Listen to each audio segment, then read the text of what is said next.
Michelle? Daniel, OG OG Rose, Rose? and today we're going to be talking about some ideas and thoughts Michelle has been reflecting on. Michelle.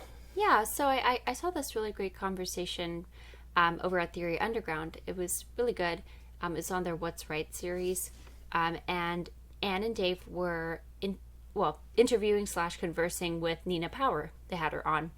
And I would highly recommend going and checking out all of the work that Theory Underground is doing. It's wonderful, and they have great, like the What's Right series is great. The What's Left series is also very good, very great. You've been on there as well with Studebaker and Dave, and this particular conversation on What's Right with Nina Power was kind of talking about nature, and specifically at the consideration of why, sort of like body autonomy and agency in regarding one's own health has become a little bit more, as they say, right coded. And Nina identified something really important, which is that it may have something to do with health, like the way that health in politics or the way we view health today or how it's viewed by different perspectives. And I thought that was well identified. And so I just basically did a reflection, kind of digging more into that. Like why is that? What is it about that has caused a shift? Like what orientation toward health has caused that shift? Because it is true, like it's a generalization, but it is true that, as Nina was saying, when she was growing up, it was kind of the leftist kind of liberal crunchy thing to like care about going to your local farmer's market and having clean soil and clean water and clean food and organic foods and things like that, deciding what you do for your body and not trusting pharmaceuticals and stuff like that. So I just thought it was really interesting, the conversation in general, and Dave and Nina all had really great things to say. And so I just wanted to do a reflection, kind of considering again why that shift has happened, and just exploring that. And what I kind of landed on was this idea that health is always in relationship. Like health isn't in a vacuum, so it's always health is towards something, right? And so it is determined a lot of times by a relational element of ourselves with our decisions, ourselves with other human beings, ourselves with our environment. And so those things are things that you are often related to choices that are made or choices that are made for you by authorities or whoever's taking care of you, things like that. So I do think that it's interesting because it's almost as if like the more liberal perspective was I'll decide and I'll these things matter. And we have to, it's the people, kind of an activist sentiment, you know what I mean? But what kind of slipped in was technology. And also certain subscriptions to progress and science, knowing what's best, right? That's the right thing to do. That's the responsible thing to do. And that's how you take care of your health. And so, I think that, it's, to me, I think it's interesting because it almost feels like then isn't that still kind of true? And it is in some ways still true, I think, of the left, in the sense that there's still this sense of body autonomy, but there has almost been in that anti-establishment sentiment, almost strange at the same time reliance on establishment. Maybe because if you're going to do anti-establishment, there is going to be a lot of questions suddenly that come up, right? Like a lot of possibly complexification. But as I talk about in my reflection, these complexes, like the industrial complex, the pharmaceutical complex, all of those things can easily slip in. And all in the name of anti-establishment or anti-tradition or anti-whatever you want to say, it can become a kind of new. A new thing by which you are conforming your health to, and that's the word I used in my reflection. Our health is going to conform to something because again we have decisions that influence our health. So that's a little bit of like a general kind of recap on what my reflection was on. But yeah, I've been just, I know you had listened to it, so interested to hear your thoughts. Well, I mean, there's a few things. First off, we have that piece where we talk about representing beauty, which once the camera is invented, it is now possible to look at a tree and think of it as a pretty photograph, or I could take a picture of it. So whenever there's a technology, it adds possibility to everything, even if the camera's not there. Right. It can now be thought of as pretty as a photograph, or I should take a photograph, which then begs the question, if I don't take a photograph, why didn't I?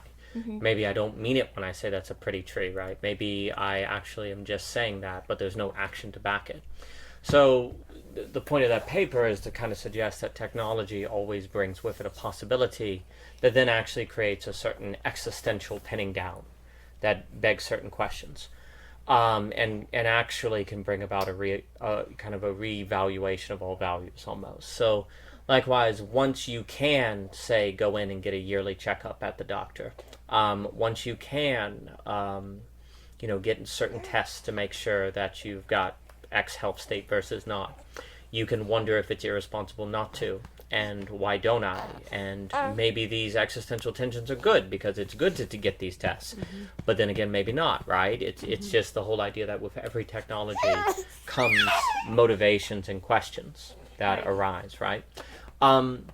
So the whole idea of, it's kind of interesting because technology increases choice. Once a camera is invented, you now have the choice to take a picture, but all choices are embedded within existential considerations. Because if you can take a picture, then why don't you take a picture? And what does that say about you not to take a picture? Especially say if you're at a party and the kids are all having fun and, oh my goodness, I wonder, if I really cherish this moment, wouldn't I take a picture? If I don't take a lot of pictures at a party, does that say I'm not having a good time? And so gradually and slowly, parties become opportunities to almost collect social currency or social media currency. I was absolutely thinking the same word. It's like a photo currency. Yeah, it becomes a kind of photo currency, right? And that currency is a currency because it has social weight, because it has social significance. Ethics start to develop there. Yeah, absolutely. And I think health is also something ethics start developing around, and what is right and what is wrong. And that's tied to how technology has framed us. Because once technology enables you to do X, Y, and Z for your health, or a certain ethic forms around health, well, then the question becomes, why don't you? You're irresponsible, or you're responsible. The reason why I think this is all important, as you got at it, your reflection, is because, very often people can see, say, people who believe in God as limiting individual freedom. Because now you got to do what God says, or there are natural laws or whatever, and so don't you lose individual freedom.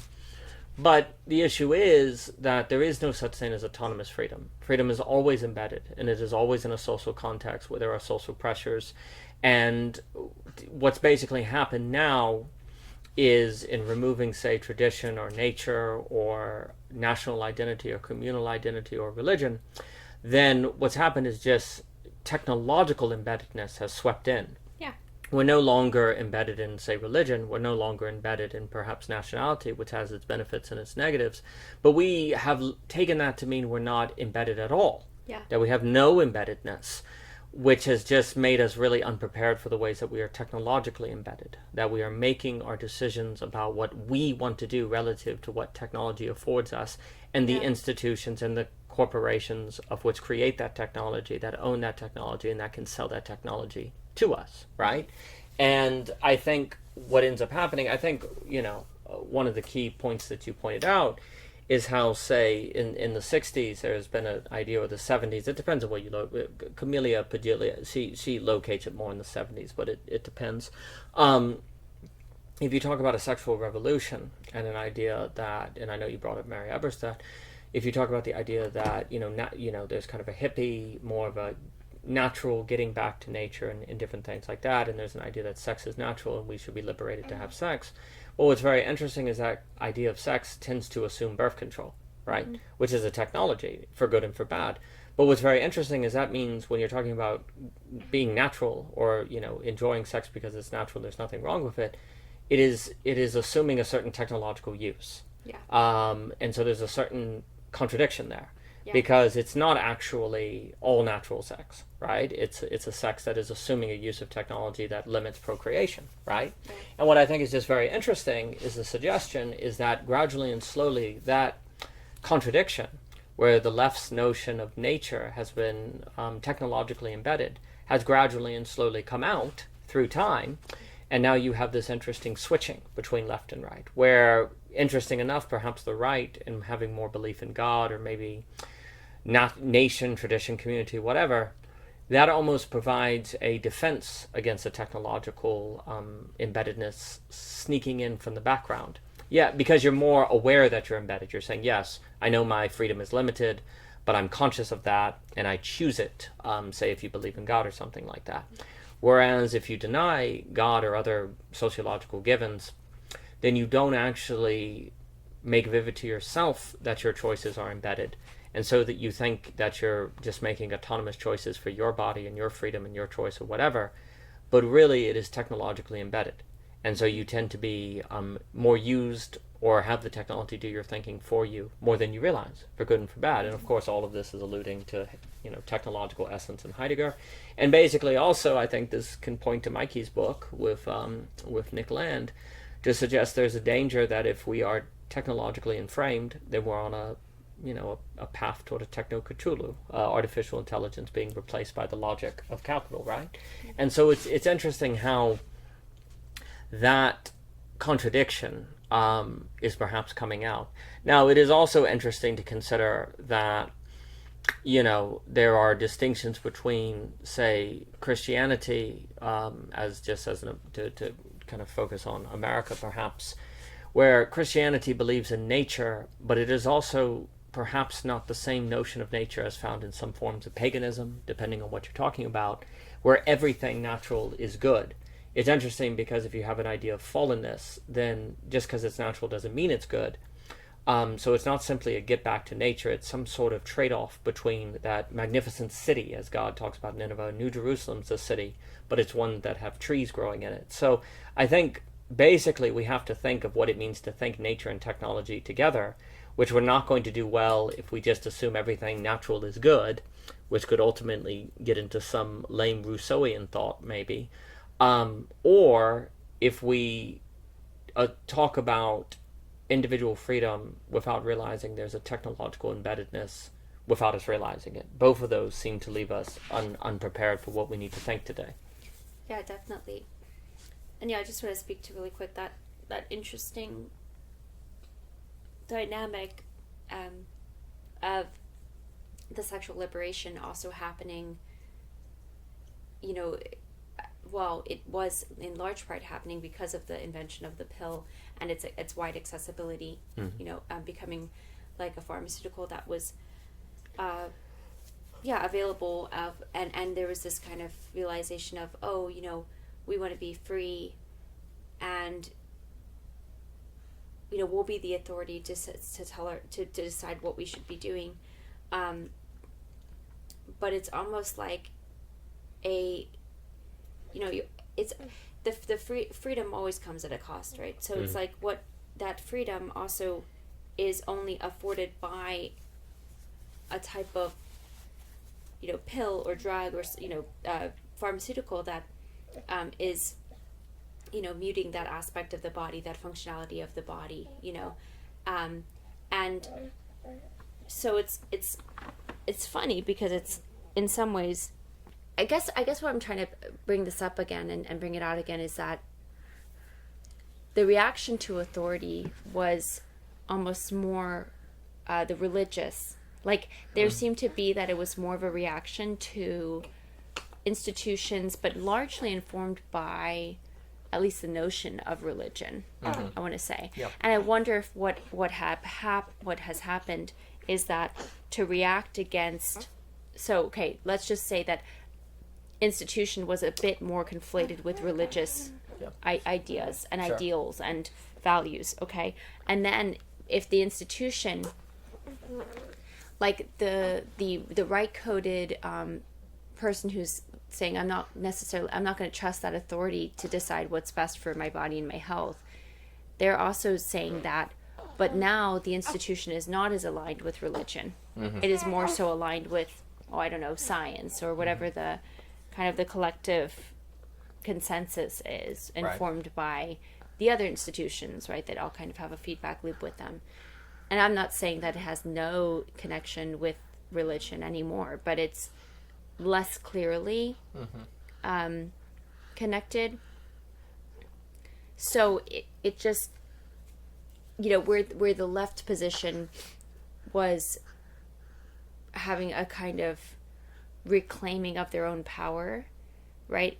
It was doing so, and that kind of being antagonistic toward religion, right? So if you have a reclaiming of one's own power, it's funny because now, like, what we're seeing is it's a little bit of I don't want to simply say it's a pendulum shift or a pendulum swing, but it is. It's essentially like the reason why is because it's almost as if what was being rebelled against, like we're saying, it kind of required, though, at the same time of it being it required an ascribing and a literal, like, taking in of some other authority, right? Some other, you could say, it just sort of shows how anytime you're sort of saying, I'm doing this of my own volition, it's always, it's not it's entirely, embedded. It's always embedded. Exactly. Like, it's your volition and it's also not your volition.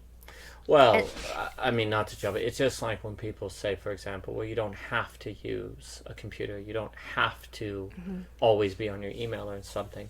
Well, the issue is it's not so simple because you're in a society that has expectations, and literally you could get fired, and if you don't have a certain technology, you fall behind. And you can say you're still free not to do those things, but it becomes kind of lame. It's kind of like yes and no, right? You're not. It's kind of like Jonathan Rauch, when we talk about his book, Kindly Inquisitors, on the difference between legal freedom of speech and social freedom of speech. And a lot of people conflate those, and they go, well, you're not going to be put in jail if you say X, so you're free to say it. Well, Jonathan Rauch makes the point. He's like, yes, well, if I don't get put in jail to say X, but if I say X, I lose my job, I'm humiliated in the community, and I lose everything, then I'm not really free to say X. So you have social freedom and legal freedom, and they're very different. Well, they're different, and Rauch basically wants to say you have to have both. If you don't have both, then you don't really have freedom of speech, right? Well, this is important because what's interesting is when we talk about freedom to use a technology or not.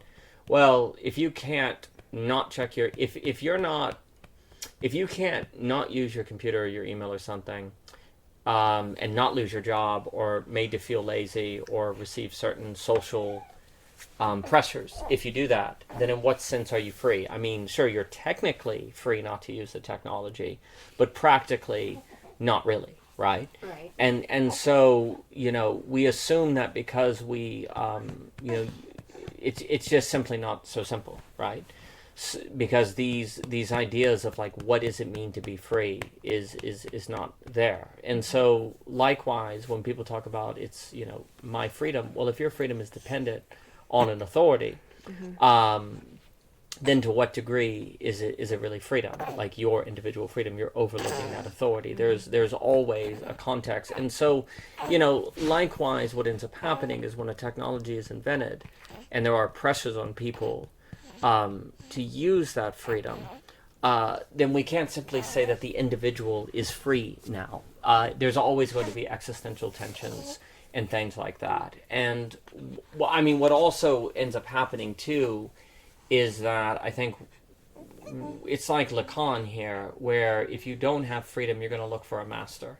And the truth of the matter is very often when people emphasize individual freedom or individual choice, their master is the technological authority and the corporations that made that technology possible. And if you're not aware of that natural tendency to fall into an authority or to need some sort of structuring principle, then you're going to get in trouble, right? And I mean, the point I'm getting at is that freedom is never free. Sure. Like you say, oh, I don't have to check my email right now. Well, you're not free from the consequences of what that would do, right? Freedom is always embedded in a social context. There is no such thing as an autonomous freedom. You can't simply speak freely if it's really not clear what it means to say you have free speech if you're going to lose your job if you say X. Sure, you don't go to jail, but in what sense are you really free, right? You always have to take into consideration the context. And the problem is that often the critique of the restriction on the individual freedom that religion could bring about kind of assumed the other side of it was a form of freedom that wasn't embedded at all, or that did not have a social context that could pressure it, or some sort of context. When that's not true, there's no such thing. Like, we have to think, what kind of freedom do we want in what kind of embeddedness? Exactly. It's a false choice to believe there's such thing as a freedom that doesn't entail an embeddedness. Yeah. And that's, I think, basically the falsity of that choice has gradually come out on the left. Because basically the Liberation Project, if we situate that in the 60s, kind of presented itself as a certain individual freedom that wasn't based on any authority and could be outside of authority, but really it was still dependent on an authority. And that the plausible deniability of that is almost running out. And I think the issue of health kind of is where it is somewhat showing up. Yeah, and somebody could say, like, well, how is that actually an authority? Like, it's just, isn't that, you know, if we're using the example of the pill, how is that an authority, right? Like, it's just, it's a tool, right? You can use it or you cannot use it. It just depends on what you're trying to build, right? Yeah. So in some ways, I could hear somebody maybe making that counterpoint. I think, though, that to me, how it still has to do with authority is that it still relies on a complex. It relies on this entire industrial, and I'm not, look, these things exist, these complexes exist because people invent them, and they can do some great things. You need someone to invent things. it. You need someone to be an authority on how to make the product and distribute right, it. like, are you an authority on could you make birth out control? of the stuff in your kitchen make birth control? No, you couldn't. No, you could not. Right. And so therefore you don't have authority in that sense. Like, you are relegating your authority to somebody else who has the authority to be able to it's not like, I think it's just 'cause it's the way we understand authority, you know. And I think it's important what we're talking about, because authority often just gets thought of as like telling you what to do, but it's not simply that. It's what can you do. Well, I mean, another way I would put it is it's an authority if they one day could say to you, no, I'm not going to do this for you, and actually almost blackmail you. Like, if they like withhold it, like for some pay, like, oh, you know, I won't give this to you unless you pay a higher price or something like that's this. right, or you do something. So there is a power that they have over you. Yeah, it's just that usually corporate power is passive. The authority is not upfront, but it could be, and it could hold it over you. And if that were to occur, and your way of life would be in jeopardy, then that would be a problem, right? I mean, and so it is an authority relationship because there's a potential dominance relationship. Absolutely. You know, it's not in corporate interest to have a domineering, but it absolutely could be. Yeah, and I think too, why I was bringing up about the establishment being more so as tied to religion than it is today in terms of the institutions. I brought that up because I think that the left can still feel a great sense of consistency. Like, we haven't really changed. We're still kind of want to have progress and not, you know, just rely on tradition and religion to make our decisions for us, right? But it's just the honest reality is that all of our decisions will be, like you said, embedded. They're going to be right? embedded. So something is informing your decision greatly, right? And that's often these, you know, the things that are like saying, well, if you know, in order to maintain your good health, you need to do this, and this, right? Or you need to do these types of check-ins or checkups or whatever. Or you need to do this, you know, whatever it is. You know, you might get suggested this would be a good thing for you to do because it can help you with this. Now, those things are sometimes relying, you know, it's not as if those are, they're just something that does inform the decision, good or bad, right? Like, it's not necessarily bad.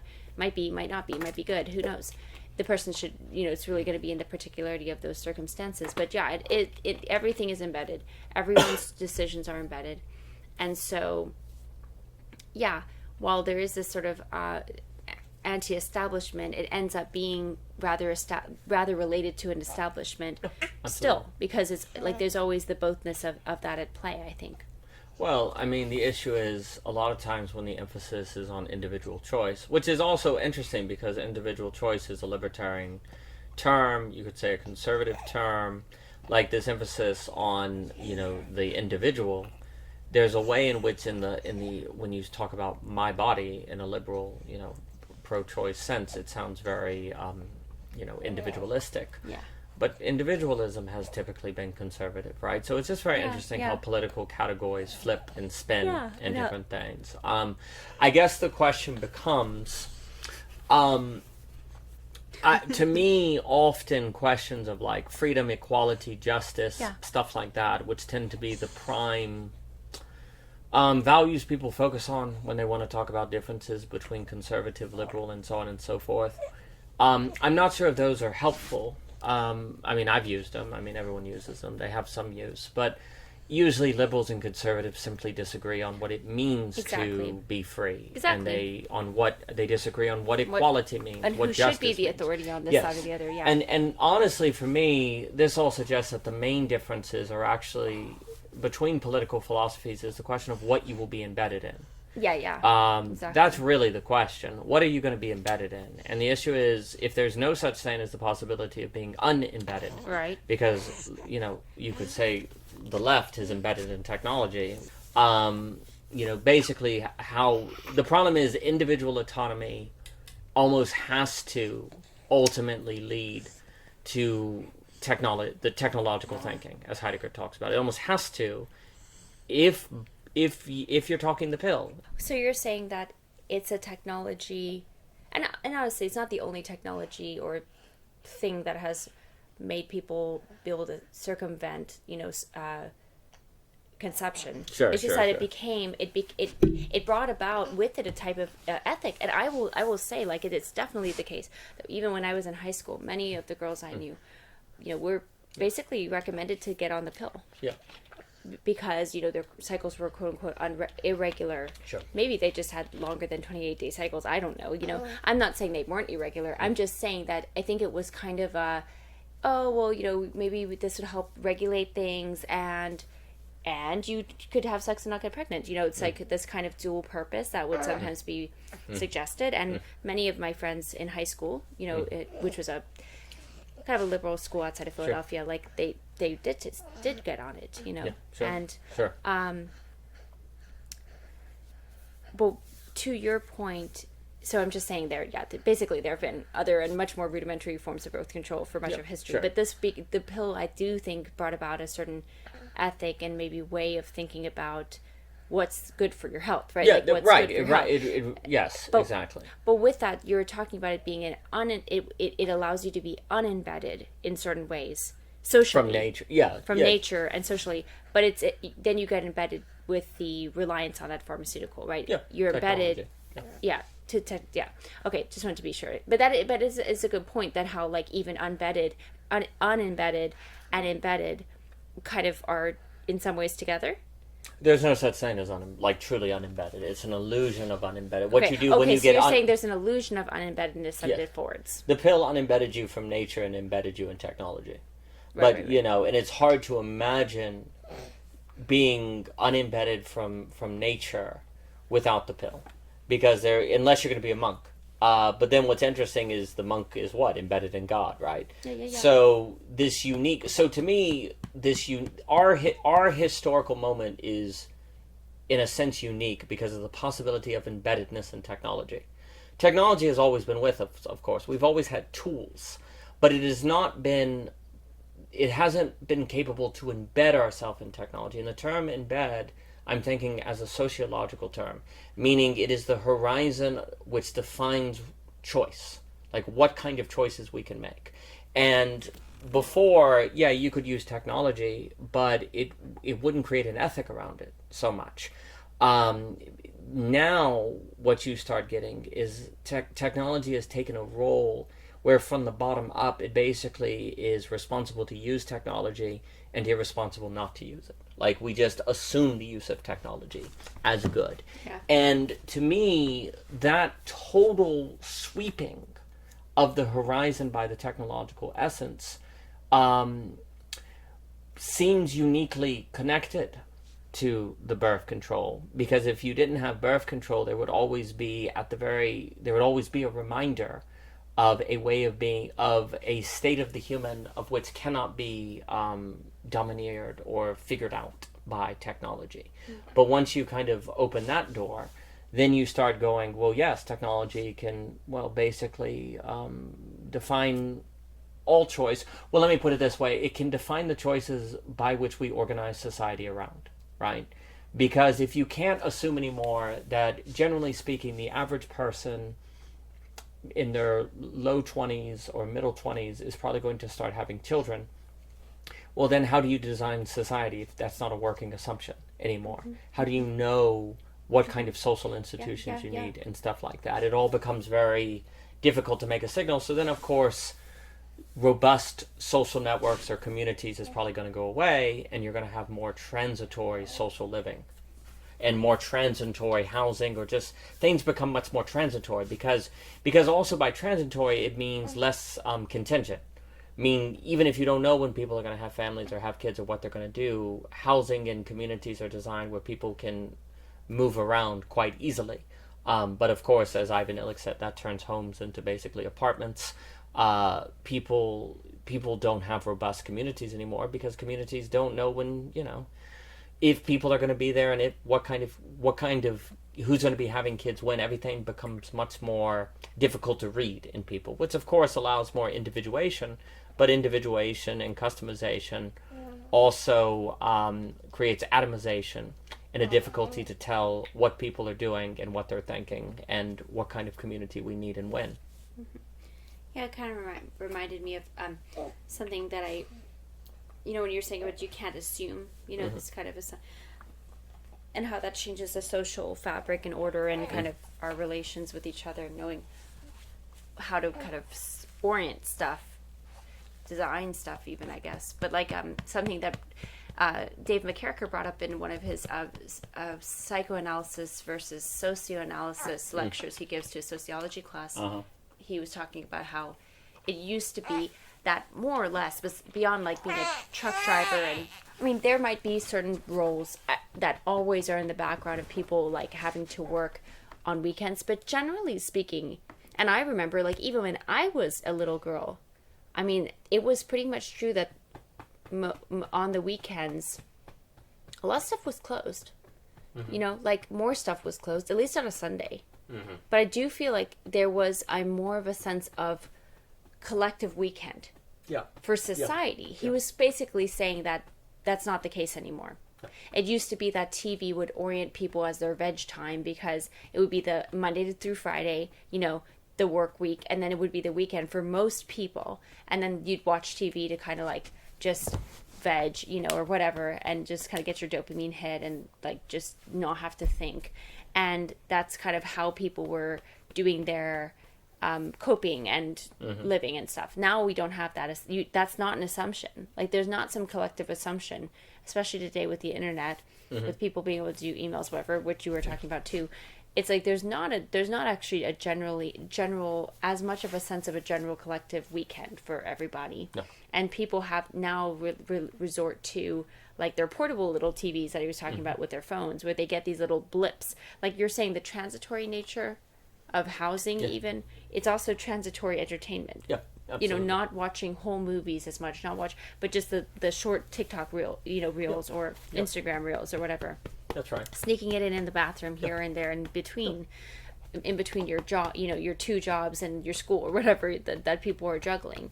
And not that people never juggled in the past. It's just that there was a little bit more of a different structure between this kind of vegging and work and how that worked for people on a societal level.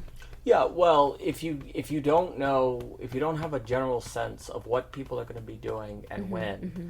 then you need to basically provide as many options as you possibly can for every possible way that people can live.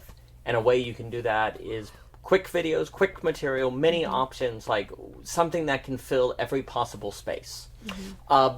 But the logistics and resources needed to provide that are going to then therefore be taken away from creating more stable things, or more investment in community, or things or that would be standing. Because if you don't have a sense that on the weekend a large number of people will be free, oh, okay, well then there's a high probability that people are going to use a park, or that there's a reason to do a festival at the church. There's a reason to do these things, because there's a pretty good chance people will come or could come, precisely because people know they're free. And so if they're not there, there would also be a certain "why weren't you there?" There'd be a certain reasonable expectation, which of course could be oppressive, but it also created reason to, you could plan things that would gather people together, right? But now it becomes much more difficult because people have more options, and even if they do come, they're distracted, right? Well, basically the point I'm making is that kind of break toward the fragmentary is strongly made possible by birth control. Yeah. That's the beginning of it. Yeah, absolutely. For good and for bad. Well, because if you don't have there's still kind of hints of the work week structure, which still some people still have that. Schools have it, Sure. But that kind of harkens to a sentiment of seasons, Yes. right? Of there's a time when we work and there's a time when we rest. Yes. And now we've got this, and because it was tethered to something, Yep. right? There was.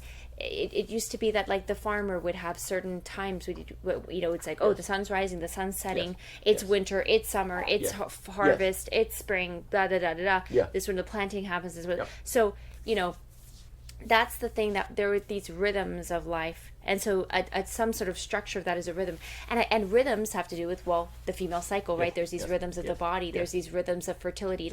You're not fertile all the time. Some people don't know this, but for a female, you have a fertile window, right? It's a couple of days, a month, or within a cycle. Yes. So the point of the matter is that all of that, we're just completely untethered from any types of sense of rhythms, right? So then you just get, because then you can say, oh, well, there's no, it's not necessarily the case. It's not necessarily the case that if you're in your 20s, it's a good chance you're probably starting to have children, right? It's not necessarily the case that there's going to be some certain time that we rest and certain time that we work collectively, in a communal sense. And so I do think that you're right, that that birth control may have been kind of the onset of that, moving toward that. I mean, the internet has also contributed immensely. Yep. Immensely, and the pills certainly brought it into the social, because it brought it into the family. And again, for good and for bad. I mean, to make it even more fundamental, Chad Haig basically talks about the movement from energy based on farming or sun to based on gas and oil, right? And so when and I think Chad is making a very important point, where before modernity, where energy was going to be based on metabolism, and Illich makes that point, but also cycles. The symbol of an agricultural society is a circle. Well, with gasoline, it's a straight line up, right? Because gas is not, you can use gas for energy, and then of course electricity. It doesn't have to follow a cycle. So you can say that, Chad Haig, he's kind of suggesting that the transformation of energy use has had a metaphoric, mimetic kind of impact on how we think about time. And so energy moves us from cycle to a narrative of quote-unquote progress, which of course is then the technological essence, quote-unquote. But one could say that process of moving us from almost circular time, you could say rhythm time, to, I guess I want to say progressive time, maybe, although progressive is a loaded word. Linear time, maybe that's how we'll say, linear time. That started in energy, but birth control brought it into the social.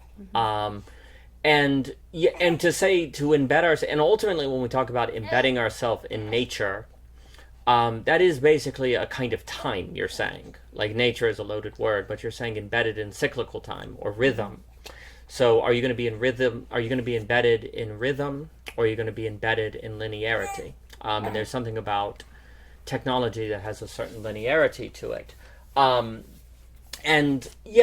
Basically, when you have rhythm, and you know that there's a certain circularity and rhythm to life, then you'll design your societies able to assume that this will come back around. X will come back around, therefore, we can build this park, or we can, we can have the fair at this time, or we can have the church at this time, and people will come around to it, right? The weird thing that happens in linear time is there's no guarantee people will come back around, or you don't know where people are going to be, when, what time people are going to be. And this is why then you get so much of what Heidegger calls standing reserve. Everybody is on standby. Dave's talked about this. Everyone is always, you don't know when people are going to come to the store, so you always have to be at the store. And this is what's really interesting, is that linear time, which defines technology, means you always have to be ready, whereas rhythm means you actually can be free.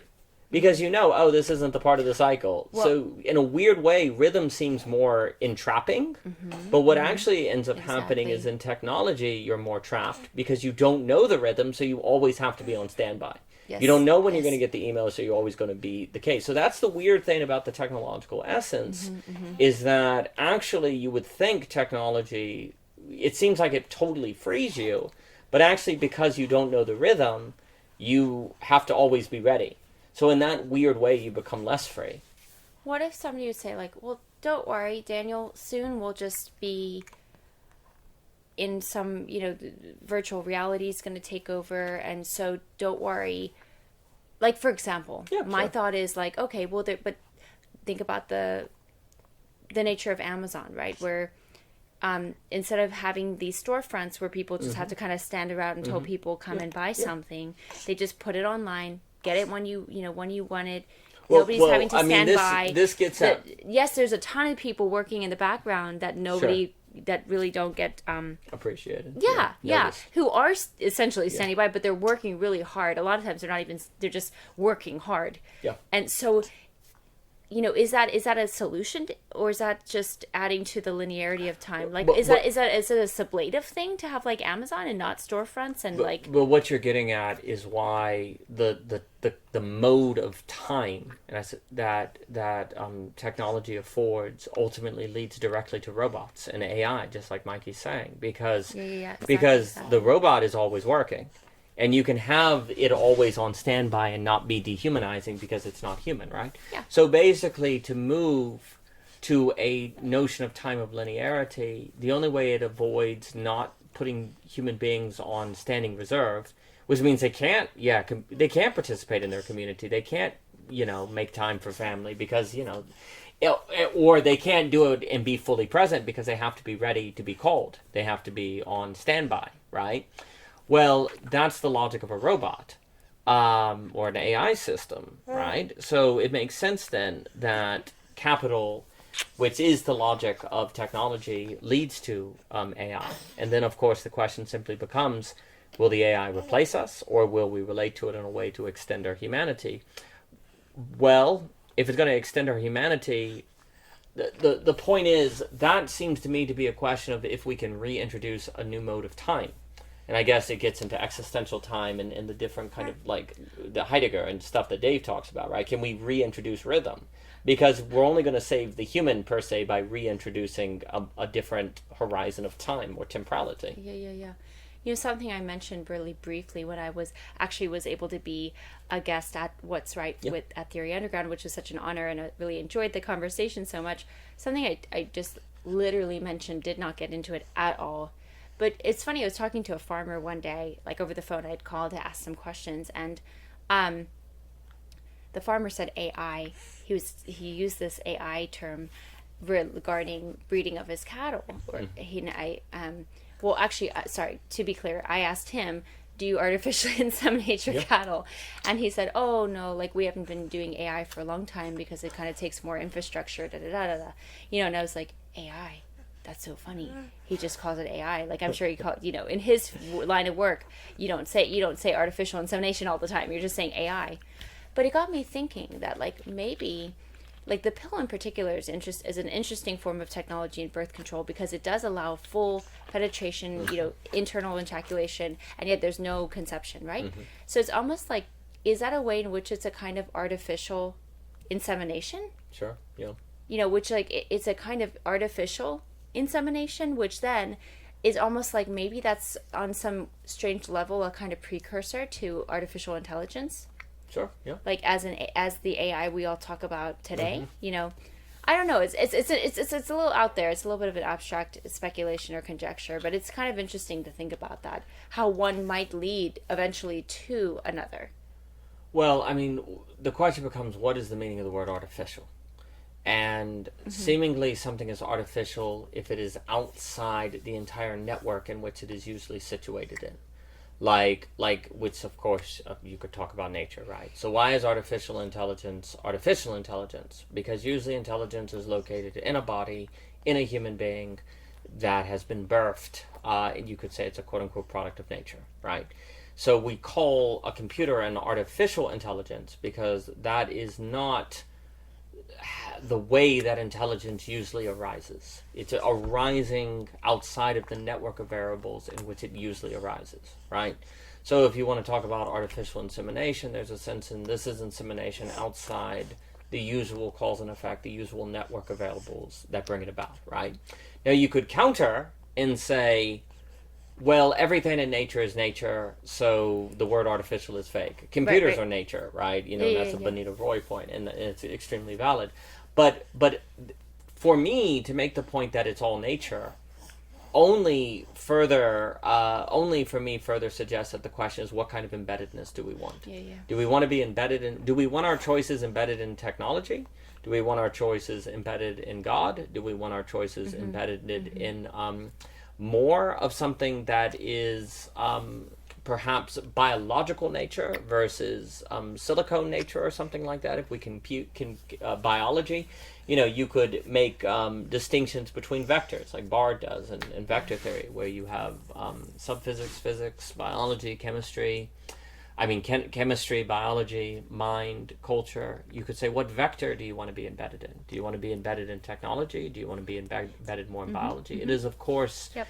you could say, it is impossible to be uninfluenced by all the other factors. It is impossible to not be influenced by technology. But the question becomes, what is going to embed your choices? And this is where I think we get into some distinctions, because no one is saying that you're not going to use technology. The question is, how do you practically take back control over what you're embedded in?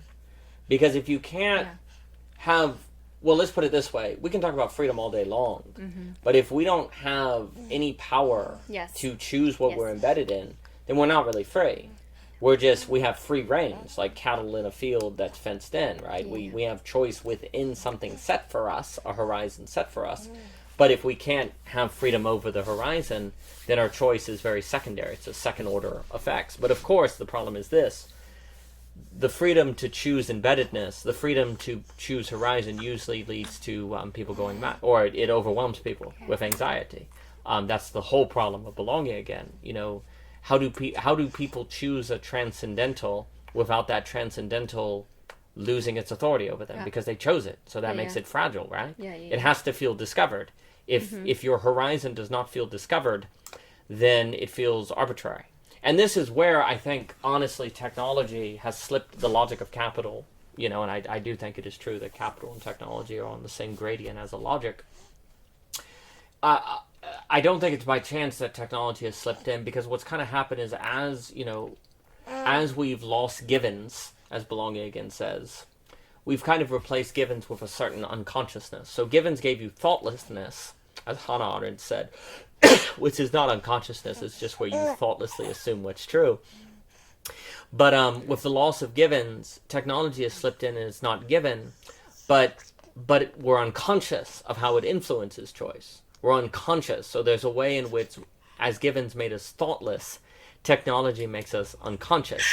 And that unconsciousness then makes us just kind of serving a technological essence, leading us to a techno-Cthulhu without us realizing it. And so, if though we're going to become conscious of this, well, that could overwhelm. That could completely destroy people. But there's a very real sense in which if you cannot become conscious of the problem of embeddedness, then you don't have freedom. Yeah, no, I think that's great, Daniel. I think that's great. And I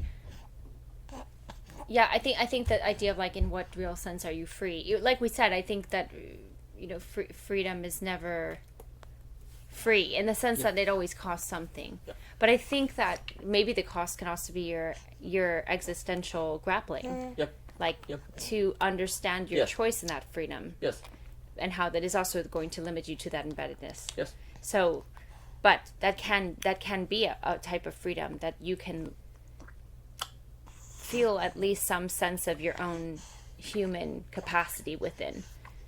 Well, I mean, the freedom of horizon is going to have to be existential. Yeah. And simply the question is, how does that existentialism lead to something that isn't a regression, but obviously the address of belonging again is global pluralism, and I think we basically need an infrastructure like the social coordination mechanism to coordinate people who are more existential to deal with difference, to learn to deal with difference, and all of the things we talk about. And so I think basically if there is no such thing as unembeddedness, and political differences are basically differences of the choice of what embeds you more than what value you stress, then the only way we're going to open new political, social, and economic possibilities is new ways to deal with embeddedness. And basically the direction we have to go in is going to be existential, and somehow managing existentialism well is going to be a big deal. And I think that's the social coordination mechanism.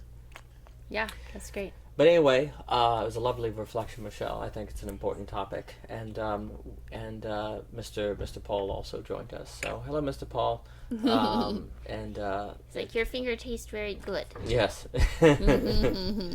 And is a lovely reflection. Yeah. And for more, please check out the Anchor, OG Rose, Spotify. Yeah, they got rid of Anchor. Yeah, so now, it's Spotify. Well, now it's Spotify for podcasters, but they took away like one of the best features of Anchor. Oh no. They really did. I mean, I used to be able to set up these cool little calls where I could call somebody, record it, it saves it within the platform. They got rid of that? Now you have to like use Riverside or Zoom. Oh, that's terrible. And import the audio. Oh. And I'm just like, I know that seems like, it's just like one more step, but Yeah, one step can be it's a logistical issue. It's a logistical thing, you know. But it's okay. I'm sorry. Not Absolutely. trying to throw shade on Spotify for all the shade. podcasters. But no, I appreciate you listening to the reflection, beloved. I appreciate that, and thanks for your thoughts here too. So I just can I just ask one more really quick question? When you say the social coordination mechanism, yes, for how it will help equip us to be able to handle the existentialism and choose our embeddedness well, right? Mm-hmm. Is the social coordination mechanism almost like moral support, or is it like showing you different horizons of possibility? Oh yes. Well, it's about no, I know it's not. I'm just overcoming introduction problem, encounters with difference. Embedded in lack, embedded in beauty, embedded in the river hole, as Cadell talks about in Subjects and Systems, embedded in a mode of, learning the art of a certain discourse where you're channeling the anxiety toward relating to people that are different, where you can learn to hold yourself up from the side in the active interaction versus from the bottom. So it's a medium condition that changes the mode of consciousness itself, just like Ong talks about the printing press. Absolutely. In McLuhan. So there's different things to it. I don't think that it obviously can't be reduced to moral support, but I do think there is an element of it where of course we, in a way, what is embeddedness but a sense of like communal. Oh yeah, absolutely. It's it's sociological. It's figuring out the communal dimension in our digital age, right? In our internet age and all of that technological age, etc. Yeah, I mean, it's funny because the phrase moral support can be like, but there's also a sense where like morals is support. Like, what else is moral? Oh, I know, but support? exactly. Like, it's interesting. Yeah, it's the words are interesting there for sure, and they show the double meaning, you know. Absolutely. But yeah, great, fantastic. Thank you again, Daniel. I appreciate it. And I really, again, loved the conversation with Nina Power and Dave and Ann over at Theory Underground on their What's Right series. Go check it out. And for more on OG Rose, our website and Instagram, YouTube. And you can find our books on Amazon. All purchase and reviews are deeply appreciated. And thank you so much for your time. Thank you.